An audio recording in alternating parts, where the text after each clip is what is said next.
Şirattагы 194-нче хадис Ан Аби Хурайрата قال مر رسول الله صلى الله عليه وسلم على عبد الله بن أبي ибн Салул. Бер вакыт Аллаһның илчесе Габдуллах ибн Убай ибн Салул кырынан үтеп бара. Габдуллах ибн Убай ибн Салул белгәнебезчә ул мунафикларның башлыгы иде.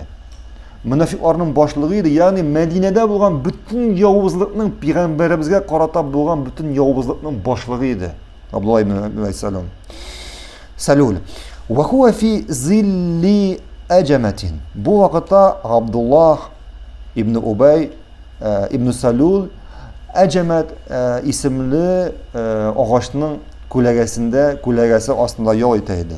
Фақала қад габбара алейна ибн Аби Кабша.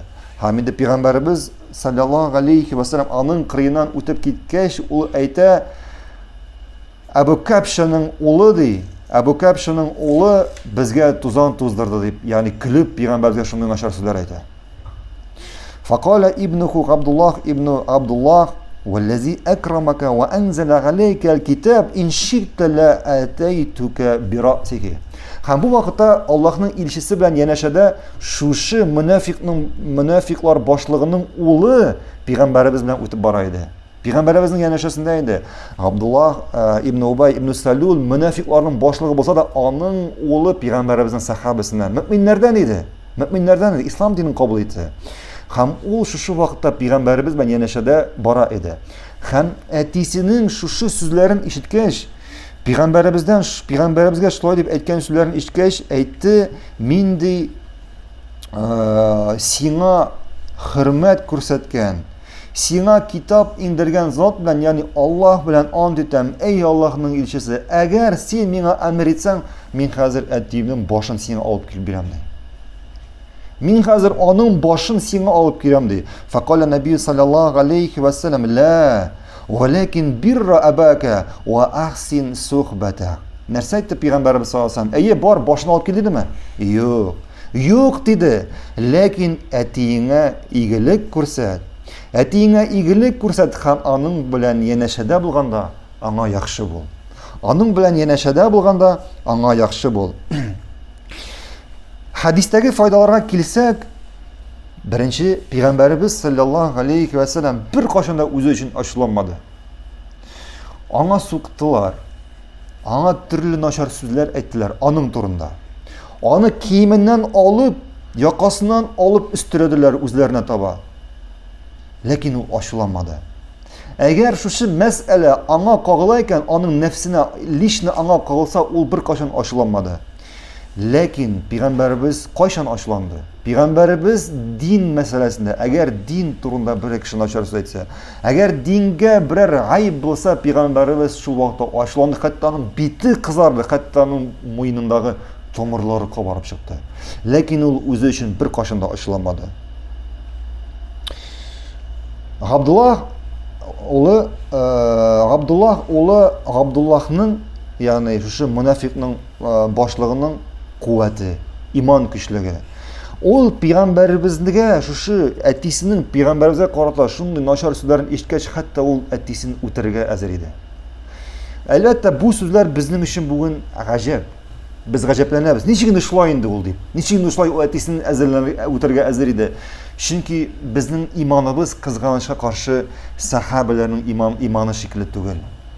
Без бүген дин безнең өчен бүген ул иң ахыр урында. Без иң беренче үзебезне яратабыз. Икенчедән малыбызны яратабыз, туганнарыбызны яратабыз, хатыннарыбызны, балаларыбызны яратабыз. Шуннан соң гына безнең дин ахырга урында. Пәйгамбәрбез саллаллаһу алейхи ва саллям әйтте: "Сезнең берегез дә дөрес, тулысынча, тиешенчә иман китермәячәк, мине һәм Аллаһны үзеннән артыграк яратканчыга кадәр" диде. Шуңа күрә кайчан біз Аллаһның илчесен, Аллаһның илчесен үзебезнең туганнарыбыздан артыграк ярата башлыйбыз, шул вакытта безнең иманыбыз камил булачак.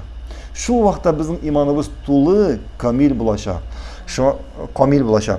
Шуңа күрә Габдуллах бу инде сахабаларның иман куәте иде, иман көче иде. Хәтта ул пәйгамбәребезгә карата авыр сүзләр ишкәч, барып әтисенең башын алып килеп бирергә әзер иде.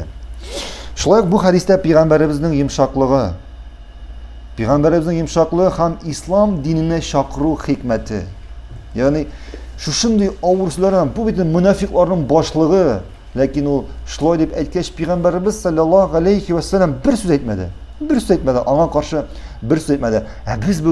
Без бүген, әгәр безгә берәр кыенлык килсә, бирәтә шу Аллаһ юлына чакырганда, кешеләргә хәдисләр өйрәткәндә, кешеләргә динне җиткәргәндә, берәр кеше безгә начар сүз әйтсә, берәр кеше безнең белән көрәшсә, шунда ук инде безнең күңелебез төшә, шунда ук безнең инде шушы юлны калдырасыбыз килә, буйгабыз, кимсенәбез. Юк, әгәр бу сүз сиңа кагыла икән, калдыр, игътибар итмә.